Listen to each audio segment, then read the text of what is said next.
Everything got a little weird for Alejandro Caceres around 3 years ago.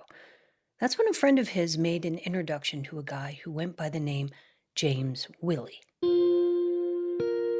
I kind of knew that the whole James Willie name was fake. I mean, come on, James Willie, right?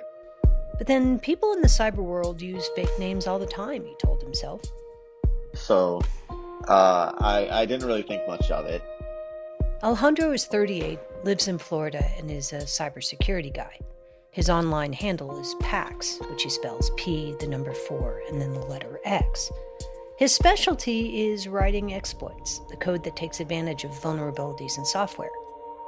A few years ago, he decided to build his own cybersecurity business.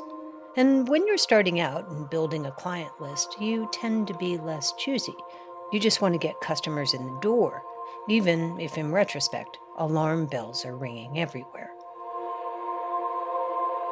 And of course, we're on like the shadiest chat messenger that there is, which is Telegram, but that's also not rare. So Alejandro and this James Willie start trading messages, talking about their cyber experience, the types of projects they've worked on. He asked me, I have what is the start of what I think could be a really good exploit.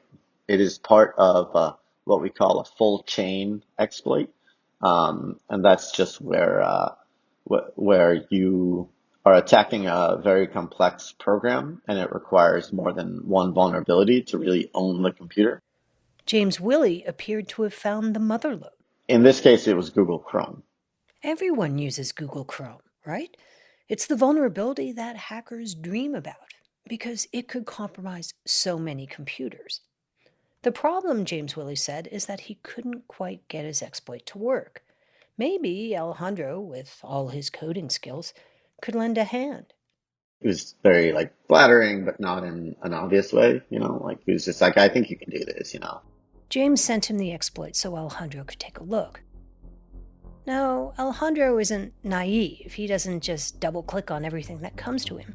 So he opened the exploit in an air-gapped computer that wasn't connected to his system. And, you guessed it. So it turns out that the project that he sent me was backdoored, and it was the dumbest backdoor I've ever been owned by. Alejandro had been hacked, at least technically. Because he'd been careful about where he'd opened the exploit, he was able to contain the damage. At first he was mad, and then he was a little insulted. This was a super obvious phishing attack, and a really basic backdoor that was super easy to find. I wish I could say it was some super hacker technique or something like that, but the frank truth of it is that he just knew the exact right carrot to dangle in front of me.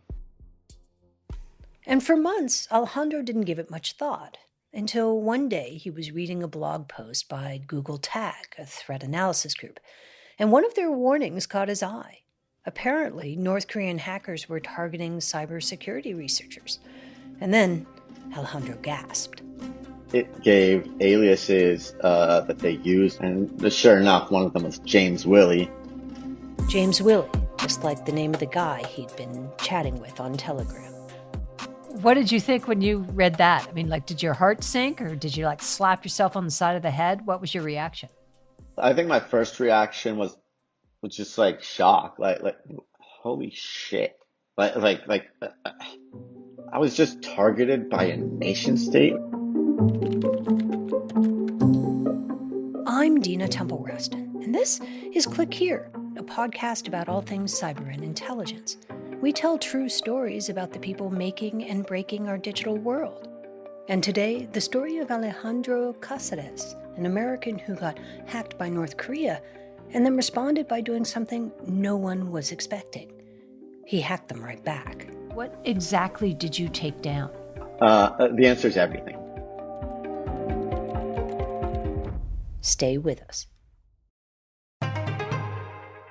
When Alejandro Caceres was a kid, his dad didn't just bring him home a personal computer.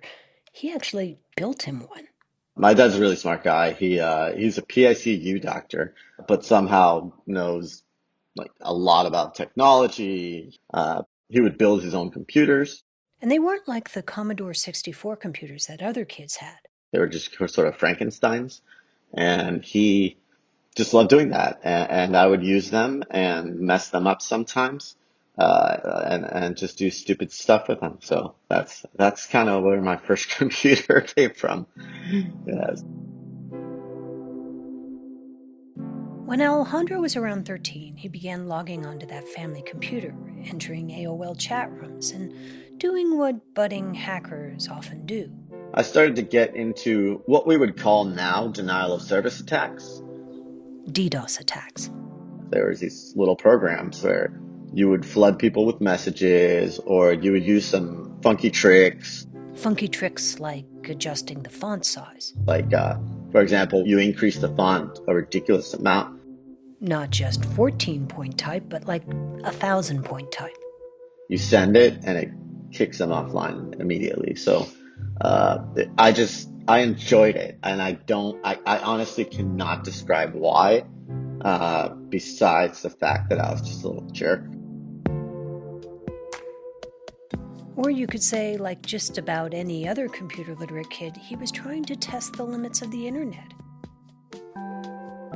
So in those days, there was the tools like back orifice, right? Those were they were basically like you send a Trojan. A Trojan is a type of malware disguised as legitimate software. That's binded with a game or something like that, and you could just send it to your target.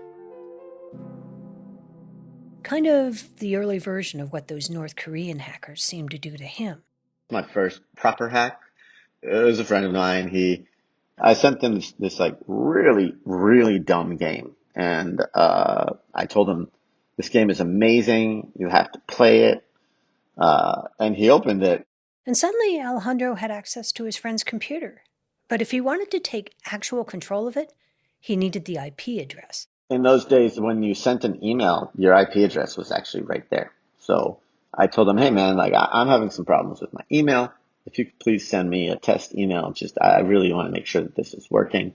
He sent me a test email, and then I connected to his computer. Then Alejandro started to have a little more fun. He started sending his friend fake error messages and then randomly opening and closing the CD tray. Remember those? So did he think like his computer was possessed? Yeah, that was kind of my goal. And you'd think that Alejandro kind of saw the writing on the wall back then, that this computer stuff was his calling. But he didn't. Instead, he went to Duke and double majored in physics and math. I wanted to be a professor, and just research and study and do physics for the rest of my life. And that might have been the end of it, and we might never have met him had he not started working with supercomputers to finish his thesis. My thesis was on heavy ion collisions and simulations of them. So I got to work with like a supercomputer that they had there, and that's where I kind of learned Linux, and also got an understanding of things like, what is remote access? How do you use it? Why do you use it? How does it work? Something kind of clicked in my mind, and I was like, oh, so there's remote protocols. People set them up like idiots, and then somebody breaks in, and that would be a hack. It was like a light bulb moment. And it changed everything. I'm a hacker, and that's how I always describe myself. His official title is more like offensive security researcher, which means he doesn't just sit back and defend networks. I don't focus on the security part of it. I'm an offensive researcher. An offensive researcher. He's more interested in finding vulnerabilities that help you go on the attack. Which may explain why, for the past decade or so, Alejandro has applied for and landed a bunch of contracts that he can't talk about, with a roster of lettered agencies in places like the Department of Defense and DARPA. Which means one of two things. That hacker James Willey either had no idea who he was dealing with, or knew exactly who he was dealing with. What do you think they really wanted? They did hit a couple of other exploit writers. And so I know that they were looking for 0 days. 0 days. Those are vulnerabilities in software that no one knows about. Was there a moment when you thought, hey, the North Koreans shouldn't get away with this? Yeah, that's exactly right. And I saw that they absolutely were going to get away with it. In the weeks that followed, Alejandro talked to people he knew, FBI agents, other law enforcement, to see if maybe they'd step in and help him. Certainly they didn't think it was okay for North Koreans to attack Americans, he thought. But as the weeks stretched into months, it was obvious that no one was going to step in.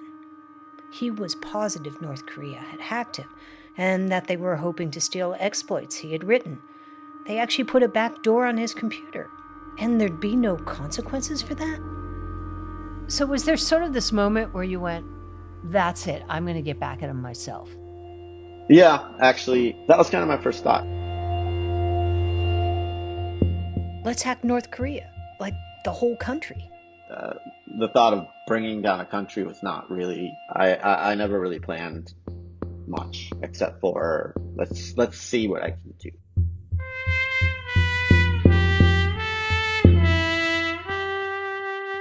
Stay with us.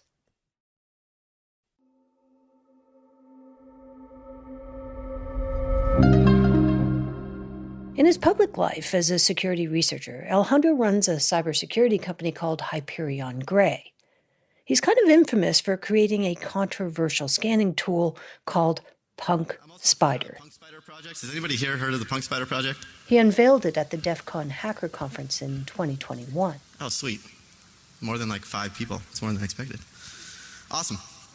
So he's the kind of hacker who actually could launch a kind of revenge tour on North Korea. And he spent more than a year planning it. And it began with James Willey. So you were really looking for him? At first, I definitely was. After that, I kind of realized that's not really going to be fruitful. James Willey was a fake name, and he probably wasn't online anyway. So Alejandro decided he would go bigger to see what he could find in North Korea's networks that were worth hacking. That would send a message. I know their internet is extremely limited in terms of access. And when he says limited access, he means really limited. Of the 26 million people who live in North Korea, only a few thousand get to actually use the internet the rest of the world sees. You actually need special approval to even get onto the internet. And then minders sit next to people while they browse and have to approve their activities. There's an hour time limit, defectors say, and then you have to apply again for permission to do more searches.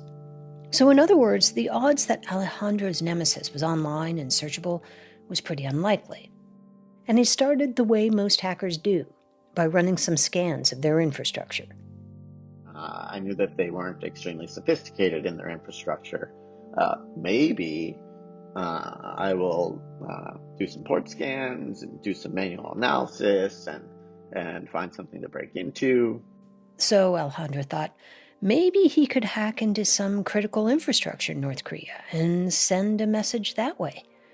But that wasn't working out very well either. It's not like I could find the IP range for whatever the dictatorial palace is over there. You can't find Kim's private computer. That's exactly right. Yeah, I mean, hopefully one day I'll be able to break in and it'll say like, Kim Jong-un's personal computer. Maybe he has multiple, like Kim Jong-un's personal, Kim Jong-un's porn computer, Kim Jong-un's official. Yeah, I don't know. So, maybe someday. And we should say here that Alejandro's hack, as we're about to describe it, was first reported by Andy Greenberg at Wired magazine. We're Alejandro's first broadcast interview, and we got a few new details. At its most basic level, Alejandro decided to launch an attack that would just overwhelm their internet systems. The machine runs out of memory, and they have like denial of service conditions, right? I found a bunch of vulnerabilities to those. So I wrote a few little NDAs, as they call them. NDAs, known vulnerabilities that no one's used yet. This was child's play, Alejandro thought as he moved through their systems. Their internet infrastructure was pretty rickety. Wow, this is made out of like sticks and glue. Then he began to wonder whether there was a better internet buried somewhere else, somewhere he couldn't see. So I thought, I'll go rent a server in China. I don't care if they're watching. I will, just do it completely anonymously if, we have our ways. And I will do a scan from there. And I did a scan and it looked exactly the same. And I was like, wait, okay. And I was like, so it doesn't seem to be any kind of like special routing or anything like that. And as he traced the North Korean infrastructure, he found this even crazier thing. I started to notice, and like the same 2 IP addresses just kept coming up, and I was like, wait a minute, that's interesting. Like, usually when you have an entire country, it's a ton of them. A ton of IP addresses. And he thought that couldn't be right. There must be more than 2 routers. He thought maybe there was an internet in North Korea that couldn't be accessed from the West. So I basically made a big circle around North Korea. So I just rented 20, 30 servers, and they're literally circling North Korea. And sure enough, there's 2 routers. North Korea was running its connection to the rest of the world's internet through just 2 machines, both of which Alejandro decided to hack.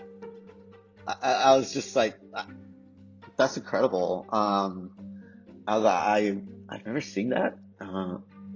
Let's see what I can do. And it turns out, while the routers were bigger than something you might have at home, they weren't all that complicated. So he just did a kind of denial of service attack on those 2 vulnerable routers. And just like that, he literally took down the web in the Hermit Kingdom. Everything from their government portal to the state news services to the booking site for North Korea's flagship airline, Air Koryo. And what would they have seen on their end? Yeah, on their end, they see absolutely nothing, which is the best part. Are they getting like a 404 error message? Oh, yeah. In terms of when it actually went down, yeah. And researchers all over the world who monitor that North Korean internet said they saw these mass-scale attacks. So this guy was able to run a script, and as they were doing their own thing, their American computer was destroying the backbone infrastructure of North Korea's entire country. Literally all North Korean websites were under attack, of which there aren't many, by the way. And no one knew who was behind it. North Korea's internet was down for 9 days before Alejandro decided to restore it. My goal was really just do it for about a week. And the idea was, I want this to be proportional. I don't think that, I don't want it to be like your internet's down forever. Still, even the act of taking down a nation's internet for more than a week is pretty out there. And the U.S. government had watched it happen and was a little curious about how Alejandro pulled it off. Some of his hacker friends who had links to the Pentagon put him in touch with some high-level people. And Alejandro says he went and talked to them about joining him in offensive cyber. I outlined the exact methodology that I used for North Korea, and I outlined how it could easily be reproduced with a very, very small budget. Like, compared to what they have, it's nothing. It's like a penny for them. Alejandro said that the people he met with were intrigued, but a little reticent. They didn't seem to want to engage in these kinds of aggressive offensive cyber operations. And Alejandro is like, hey, I'm this guy. I have real solutions to your problems. What I have is I have literally one program that can stop every single cyber attack that comes out of North Korea. Alejandro said they said, thanks, but no thank you. There are some valid reasons why the Pentagon or U.S. Cyber Command weren't eager to adopt Alejandro's aggressive stance on hacking back.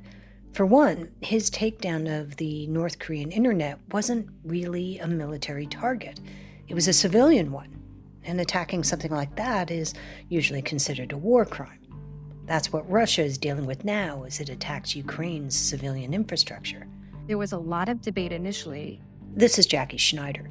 She's a fellow at the Hoover Institution at Stanford, and her research focuses on the intersection of technology and national security. Is offensive cyber more like dropping a bomb or more like spying? Because those are actually different authorities, spying versus dropping a bomb. Jackie says what he was essentially asking the Pentagon to do is an end run around these rules called authorities, which determine what the government can and can't do in cyberspace. And it's complicated because not only is the US still trying to figure out when offensive cyber is appropriate, but it's also a completely different kind of weapon. Unlike bombs, cyber weapons aren't something you can just stockpile and then pull out and use whenever you want. So at the beginning of cyber operations in the US, we thought about building cyber attacks like we would build those kind of bombing plans, right? The problem is the network changes all the time. Vulnerabilities get patched, et cetera, et cetera. Exactly. And so you can't actually put a cyber attack on the shelf. By the time that approval actually comes through, the vulnerabilities in the network that were going to be used could be gone. Something that worked 2 hours ago might not work when you go to execute it. Right. Or you're sitting in a network and then all of a sudden the way you got in is no longer open. Exactly. Exactly.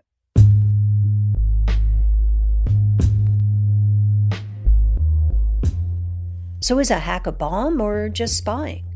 Jonathan McGrath, a former executive officer at the U.S. Cyber National Mission Force, says Alejandro is right. There need to be new rules about when it's appropriate to punch back in cyberspace. I know what international waters are. I know if we have a ship off the coast, and it's 20 miles out, at the end of the day, we all know the boundaries for international waters. But when it comes to cyber, we somehow let the bullies hang us upside down and shake the change out of our pockets every second of every minute of every day. Jonathan thinks the U.S. should start contracting some of this offensive hacking out to trusted firms like they do more traditional weaponry. They could set up some rapid response teams. Where is a nation going to draw its red line, right? Which is exactly what Alejandro says he was doing, drawing a red line. I'm really not advocating for anything like crazy radical, yeah, let's attack back everybody that attacks us. It's really more just, they're not just attacking government stuff. They are now hitting private citizens and nothing is being done. That is until North Korea targeted the wrong guy, and he decided to teach them a lesson by turning off their internet for a little while. This is Click Here.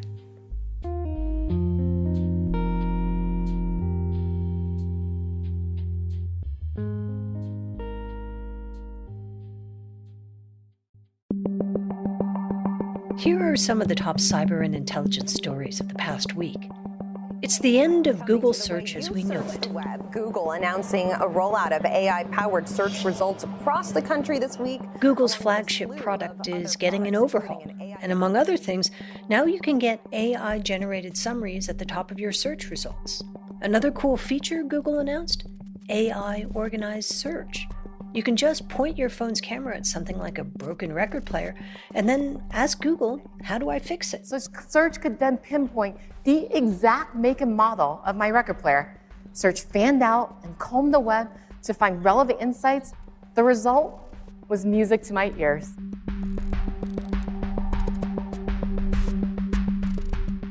On Wednesday, the Director of National Intelligence, Avril Haines, told the Senate Intelligence Committee that Russia posed the biggest threat to the upcoming presidential elections. Russia relies on a vast multimedia influence apparatus, which consists of its intelligence services, cyber actors, state media, proxies, and social media trolls. Moscow most likely views such operations as a means to tear down the United States. And while China appears to be stepping into the disinformation area, she said that the intelligence community believes that China did not try to influence the 2020 presidential election. And so far, there's no evidence that would suggest that it will be any more active in this year's contests. Also last week, GE Healthcare published mitigation guidance for healthcare facilities that use a popular line of ultrasound devices after cybersecurity researchers found that the Vivid T9 ultrasound system can be hacked. Apparently, there are vulnerabilities in the ultrasound machines that could allow someone to install malware or get unauthorized access to patient data stored on the devices. A GE healthcare spokesperson told Recorded Future News that the company had not received any reports that the bugs have actually been exploited. The Vivid T9 is built for cardiac imaging, but it can also be used as a general-purpose ultrasound system for other parts of the body. The medical device industry has been facing increasing pressure to address software and hardware vulnerabilities. Health ISAC, an information sharing organization for the U.S. healthcare sector, said in a report last year that researchers had found nearly 1,000 exploitable bugs in medical products. And finally, Tornado Cash developer Alexei Pertsev has been found guilty of money laundering by a Dutch judge. Pertsev was sentenced to 64 months in prison. A panel of judges in the Netherlands has found Alexei Pertsev guilty of money laundering. He's one of the developers behind crypto anonymizing tool Tornado Cash, and the judges sentenced him to 5 years and 4 months in prison. And at its most basic level, it masks the origin and destination of users' coins by pooling coins from lots of different people, jumbling them up, and then issuing new coins in new wallets. By the time it's all done, no one is sure whose crypto is whose. These services are promoted as a way to improve privacy, but they fast became a way to wash illicitly obtained cryptocurrency. In fact, Dutch prosecutors said that money laundering activity accounted for almost a third of the funds that passed through Tornado Cash between 2019 and 2022.